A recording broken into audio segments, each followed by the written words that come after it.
Amis hobbyistes, salut à tous. Vous le savez sûrement, Games Workshop a récemment sorti la V2 de l'hérésie d'Horus avec une boîte assez massive, il faut bien le dire. J'ai d'ailleurs fait une vidéo à ce sujet que je vous invite à consulter ici. Oui, bon, je sais, il n'y a même pas 2 minutes de vidéo et je suis déjà en train de faire mon autopromo. Et alors, c'est ma chaîne, je fais ce que je veux. Donc, j'ai fait l'acquisition de cette boîte et s'est posé la question, quelle légion peindre ? Ayant déjà un chapitre loyaliste sur Warhammer 40 000, je voulais partir plutôt sur de l'hérétique cette fois-ci. Ouais, les dieux du chaos m'ont bien murmuré à l'oreille. Le schéma des Sons of Horus me plaisait beaucoup, mais j'avais déjà vu beaucoup de gens partir dessus et j'avais envie d'avoir un truc un peu plus original. 4 autres légions me plaisaient bien. Les Night Lords, la Death Guard, les Thousand Sons et l'Alpha Légion. Bon, si vous savez lire a priori, et que vous n'êtes pas trop con, vous savez déjà vers quelle légion mon choix s'est orienté. Déjà parce que j'adore l'esprit de l'Alpha Légion, c'est une légion qui arrive à mélanger une subtilité infinie avec une brutalité sans nom, et techniquement leur livret représente également un petit défi technique, parce que selon les illustrations et les textes, les armures n'ont pas toujours la même teinte. On peut aller d'un vert qui tire vers le bleu à un bleu un peu plus profond, voire même un bleu presque pétrole, c'est assez intéressant comme livret. Et on parle même aussi d'alpha légionnaires qui arborent les couleurs d'autres légions. Bon, ici c'est pas le but, mais voilà, vous comprendrez que finalement, quelles que soient les sources, on n'a pas vraiment de vraies couleurs de l'alpha légion. Donc ça permet non seulement une certaine liberté, mais il faut tout de même qu'elle soit reconnaissable en tant qu'alpha légion immédiatement sur le champ de bataille. En tout cas en termes de jeu. Donc j'ai essayé de reproduire le schéma qu'on peut voir le plus régulièrement, une espèce de bleu métallisé qui tire un peu vers le vert. Donc j'ai commencé avec une sous-couche zénitale, et j'ai entièrement passé la figue à l'Iron Breaker grâce à l'aérographe. Ça permet d'avoir un métal qui est déjà en partie ombré.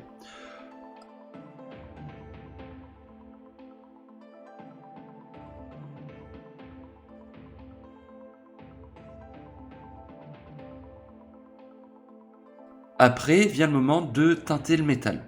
Pour cela, j'ai choisi d'utiliser le Contrast Hythermic Blue pour commencer à colorer le métal. Et là, c'est un peu la catastrophe. La peinture laisse beaucoup de traces de pinceau et elle s'étale mal, il n'y a rien qui va. Vraiment, c'est moche. À ce moment-là, j'étais presque prêt à abandonner mon idée, à ressous-coucher pour recommencer avec une autre méthode. Mais j'ai tenté un dernier truc. J'ai mélangé la contraste à du médium contraste. Le résultat n'était pas forcément parfait au feeling, mais je pouvais contrôler mes pigments, on commençait à partir vers quelque chose de plutôt sympathique. Le but étant vraiment de pousser les pigments le plus possible vers les parties les moins exposées à la lumière, pour créer, par couches successives, un effet d'ombrage où on va partir d'une partie qui est assez métallisée à une partie qui va être beaucoup plus teintée, où le métal ne transparaîtra quasiment pas.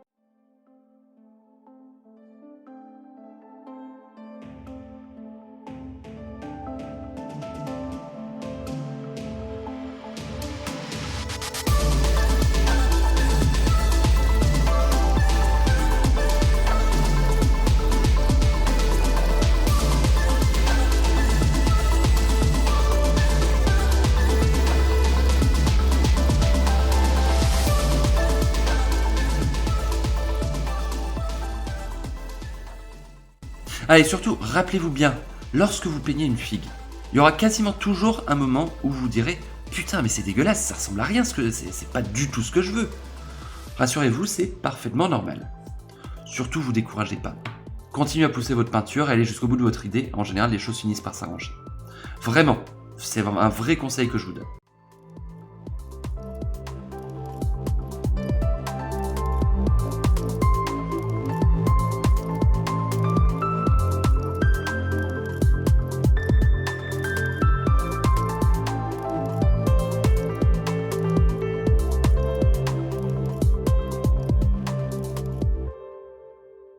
Bon, tout ça c'est bien joli, mais l'Aethermatic Blue donne davantage une teinte turquoise ou vert d'eau que bleu.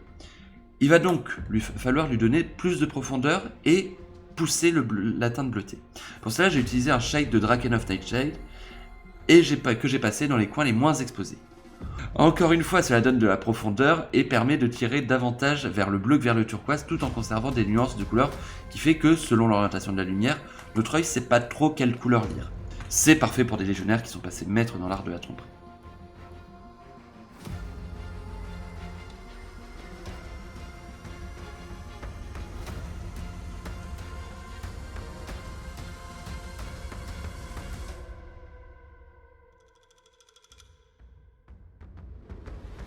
La teinte de l'armure est globalement terminée, mais on a perdu un peu la profondeur du sculpte.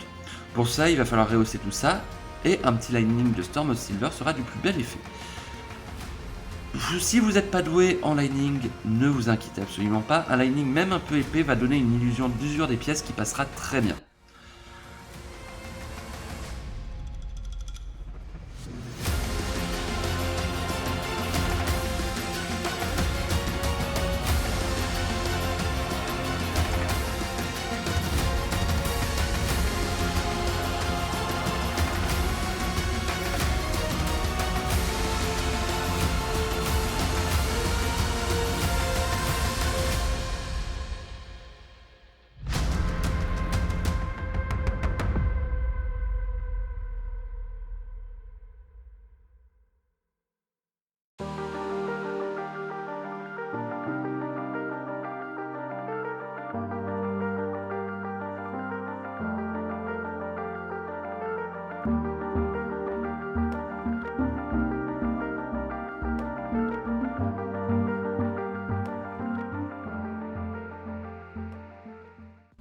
Les parties métalliques pures, elles, sont très simplement traitées, une base de Lead Belcher, un lavis de Nulloy, puis un petit brossage de Storm of Silver.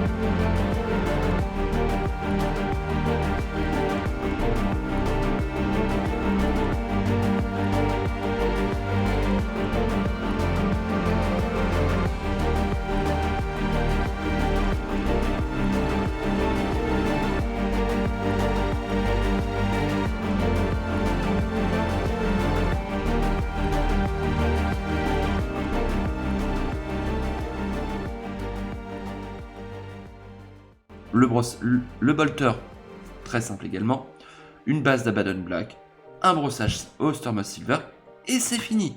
On n'est pas sur de la figurine de concours, on est sur de la peinture efficace.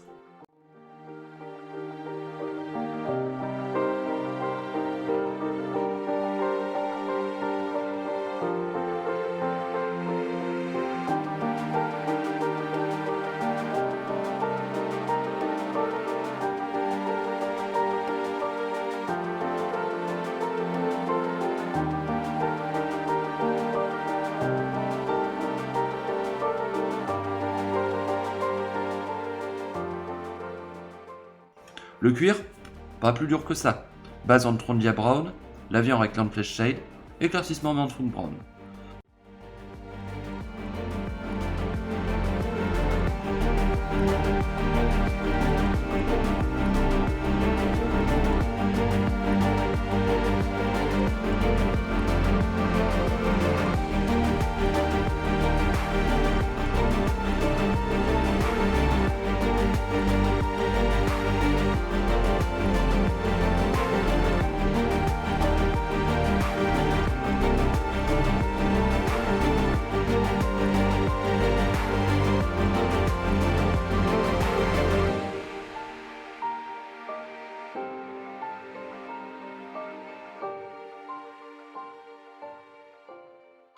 Reste les yeux, on commence par une base en Corn Red et on éclaircit jusqu'au Wild Rider Red. Alors vous n'êtes pas obligé de passer jusqu'au Wild Rider Red, qui peut être un petit peu trop rouge orangé pour vous.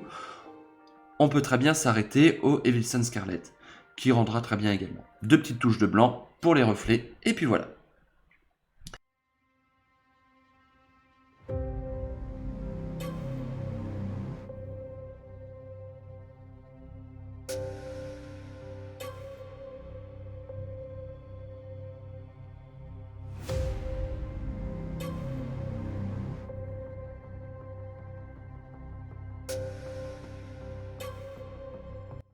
La pose des décalcos marque la dernière étape avant le soclage.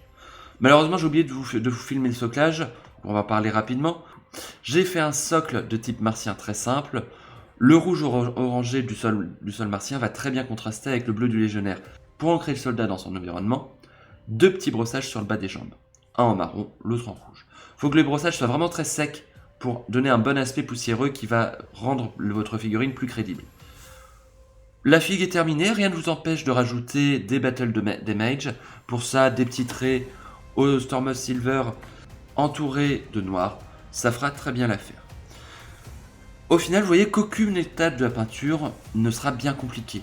L'étape la plus délicate, par contre, c'est clairement celle de la Ethermatic Blue. Faut bien doser le mélange avec le médium, passer plusieurs couches en accentuant bien les ombres, tout en prenant garde à ce que chaque couche précédente soit sèche. C'est pas facile à dire.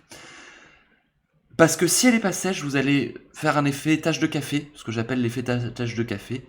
Et là, ça sera dégueulasse et très difficile à rattraper. Donc attendez bien que chaque couche soit sèche. C'est pour ça que je vous conseille d'en peindre plusieurs d'affilée. Surtout, ne vous découragez pas. Allez jusqu'au bout et voilà à peu près ce que vous pourrez obtenir.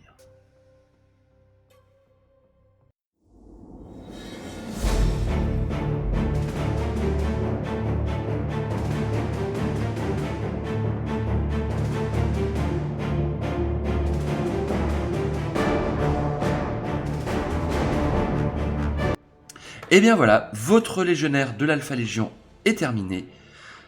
Si cette petite présentation / tuto vous a plu, surtout n'hésitez pas à vous abonner à la chaîne, n'hésitez pas à lâcher un pouce bleu, n'hésitez pas à poster un commentaire, moi ça me fera très plaisir.